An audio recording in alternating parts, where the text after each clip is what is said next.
Ils sont 45 personnalités experts représentant les 45 États membres africains engagés dans le projet, réunis pour faire le point sur les avancées enregistrées dans le domaine de la sûreté radiologique en Afrique.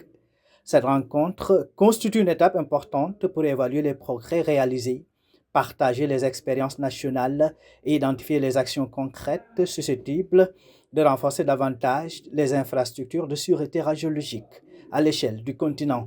Quand on parle de cette infrastructure, il s'agit évidemment déjà du cadre légal et réglementaire pour l'usage pacifique des applications de la technologie nucléaire, mais il s'agit aussi de tout l'environnement de cet usage, notamment les autorités réglementaires comme l'autorité sénégalaise de radioprotection, de sûreté et de sécurité nucléaire.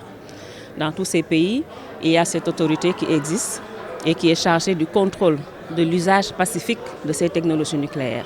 À cette occasion, le Sénégal a mis en avant les avancées notables enregistrées dans ce domaine, notamment avec la mise en place en 2011 de l'autorité de radioprotection et de sûreté nucléaire, suivie de l'adoption en 2021 d'une loi encadrant la radioprotection et la sûreté nucléaire. L'autorité réglementaire a été mise en place en 2011 et depuis lors, donc, on a déjà changé la loi. On a une nouvelle loi. Le Sénégal a une loi nucléaire depuis 2021 et on est en train de travailler sur les textes d'application donc, de ces lois.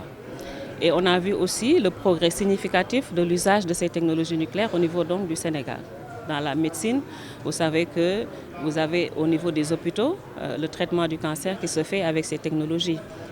Vous avez les accélérateurs linéaires, vous avez la médecine nucléaire qui se développe aussi au niveau du Sénégal. Toutefois, les participants ont reconnu que malgré les progrès significatifs réalisés ces dernières années, plusieurs défis restent à relever pour consolider durablement les dispositifs de sûreté radiologique sur le continent. Si on prend l'exemple du Sénégal, nous avons beaucoup de difficultés, notamment l'adoption de textes nous pose beaucoup de problèmes.